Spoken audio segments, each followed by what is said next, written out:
Good morning, good afternoon, and good evening. Welcome back to Chapter 16. We're still talking about domain eubacteria. We're talking about bacteria. When we started talking about bacteria, I asked, well, what do you think when you hear the term, when you hear the word bacteria? And the answer is you think bad, bad, disease. And we said that, well, there's only about 1 in 1,000 species of bacteria that will cause disease, so about 100 total bacterial species are disease-causing. And there's a couple of different ways in which that they can cause disease. One way is through exotoxins. That's the more common way, and that is that a bacterial species will make a poison, will make a toxin that they release from their cells. And it's this toxin that is damaging or harmful to their host's cells, to your cells. If you've got a bacterial infection like this, you take antibiotics and it will kill off the bacteria and then you feel better because they're no longer making the exotoxins. Exo means outside. They're releasing toxins outside. The trickier group of bacteria are the ones that make endotoxins. Endo means inside. So these bacteria, while they already still cause problems by being inside of you, they also make a substance that they need to survive, but that is dangerous to us. And the substance that they need, they keep inside their own bodies. So what happens then when you take antibiotics to kill them? When you take the antibiotics to kill them, it's going to rupture their cells. And then what happens? That dangerous substance that they've kept inside has now been released outside. So if it is particularly a bacterial species that makes endotoxins, you have to be really, really delicate about how quickly you kill them off. If it's just an exotoxin, knock them out in a hurry and be done with it.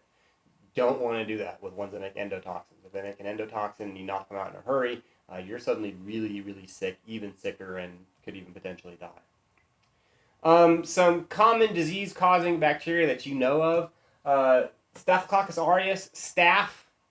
You've heard of people having a staph infection. This is a staph infection, Staphylococcus aureus. Non-infectious bacterial species can become infectious. Let's do an experiment. Let me explain to you an experiment that was done. A scientist many years ago, did an experiment. He took a disease-causing bacterium and he injected it into a rabbit. Guess what happened? The rabbit got the disease and died. He took a second harmless bacteria and injected it into a second rabbit. What happened? Nothing, because it's a harmless bacteria.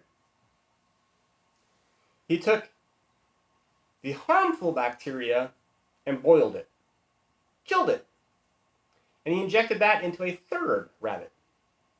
What happened? Nothing, because even though it was harmful bacteria, the harmful bacteria had been killed. He took a fourth rabbit. He took killed harmful bacteria and he mixed it with living harmless bacteria and then injected that into the rabbit. Guess what happened? Well, the math suggests harmless bacteria, rabbit lives. Killed harmful bacteria, rabbit lives. If I put them both in another rabbit, neither one should hurt the rabbit, so it should live. Well, guess what did happen? What happened was the fourth rabbit got the disease that the harmful bacterium caused and died. And you go, oh, well, there must have been some that was alive in there. And no, there was not any living harmful bacteria. What happened was bacteria are really good at sucking up those things called plasmids that we talked about a couple videos ago. Plasmids are little short sections of DNA. When a bacterium dies, as we saw in that one picture, they spew their chromosomes out. Now they've spewed all this DNA out, it's really easy for another bacterium to suck up a section of DNA. And what happened was when I killed those harmful bacteria, they spewed their chromosomes out. The living, harmless bacteria, some of them sucked up that harmful DNA and were transformed and were turned into harmful bacteria, and that's why the rabbit got the disease and died. This is a common disease you probably heard of. Most of us have been worried about it. Lyme disease. Lyme disease you can catch from some ticks. The problem is it's not the tick that you think it is. The normal tick that you're used to seeing, you know, the one that's about the size of a pencil eraser, that's a wood tick. They don't carry Lyme disease. The ones that carry Lyme disease are deer ticks, and they're about the size of an O on your paper. They're a lot smaller than a big deer tick. They're harder to find. Lyme disease causes this bullseye rash, but that is the least of the problem that Lyme disease causes. It's basically it attacks your immune system. It just makes you a lot sicker. It can be cured, but even though it can still have lifelong debilitating effects afterwards. Another terrifying thing is that only about a quarter of people that actually contract Lyme disease show this bullseye rash. It's not that. If you show it, it's a pretty good indication you have it, but just because you don't show the rash doesn't mean you don't have Lyme disease. Lyme disease is caused by a bacterium. This is the spirilla that is the causative agent for Lyme disease. Remember that spiral pattern, spiral cell shape. Bacteria have been used as biological weapons literally for centuries. Anthrax, Bacillus anthracus. Anthrax is, it's been known for centuries. Anthrax is not uncommon for livestock to get. If you get it, and again, this great point, it depends on where you get anthrax as to how terrible it is. If you get anthrax on your skin, it's bad, but you will survive. You'll still need to take antibiotics to cure it. You may still have some scars left over from it, but if it's on your skin, you'll probably be okay. If it's in your lungs, inhaled in your lungs, even with modern medical care, you've got like a 50-50 shot of dying.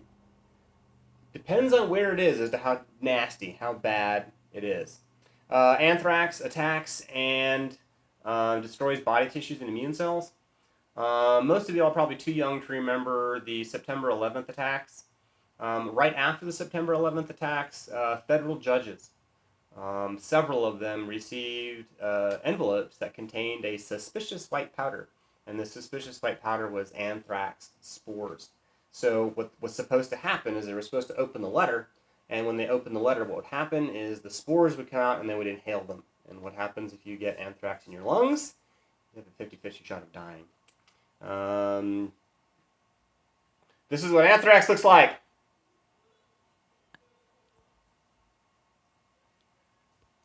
It's not. This is what anthrax looks like. This is that cutaneous version of anthrax. This is the what happens when it gets on your skin. That looks so painful. I can't imagine how bad that had to hurt. Bacterial infection. He probably lived. Bacteria can also form things called biofilms. Biofilms are highly organized colonies of multiple bacterial species. Biofilms are more than that. They're actually very highly organized groups of microorganisms, not necessarily just bacteria. It can be a bacterium and a fungus and an algae.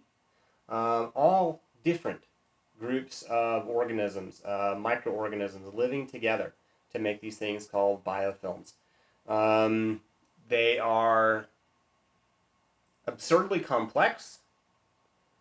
They are baffling to science because these very, very different organisms are working together and living and surviving together. They're not attacking each other. They're not working against each other. They're working with one another. They can form on almost any surface. Anywhere you've got lots of water and lots of nutrients, we can have these biofilms to form. The organisms that live within this biofilm. You ever picked up a rock that was really slimy, like a rock from a stream or in a stagnant pond? It was slimy and had goop on it. That's a biofilm. The organisms that live that are making up this mat of sticky goop are talking to each other. They're talking to each other by sending signals back and forth to one another to attract nearby cells, to recruit more organisms to come with them, and to talk to one another to mobilize the defense against invaders. These biofilms, they communicate with one another. They'll coordinate a division of labor. Some organisms will make fertilizer, some organisms will make food, other organisms will defend the group. We're talking about single-celled things. We're talking about single-celled organisms. How are they communicating? How are they talking? How are they deciding who does what? And they do it all with chemical messages. Sending these chemical messages out, and this message will influence another one to make food. This message will influence another one to make fertilizer. It's just absolutely absurd that these things, number one, even exist. Number two, are work together as well as they do. What you probably can't see is this is a sewer pipe, and in this sewer pipe is goop. The goop that's in there is a biofilm. It is amazing and crazy, and it brings up one last point before we end this particular video, and that is something that we'll talk about as we go throughout the semester, and that is that just because we don't understand how it works doesn't mean that it can't work. Life doesn't care. Write that down. Remember that. Keep it in mind. Life doesn't care. Life doesn't care about humans' need to classify things. Humans need to understand things. Why does life do it?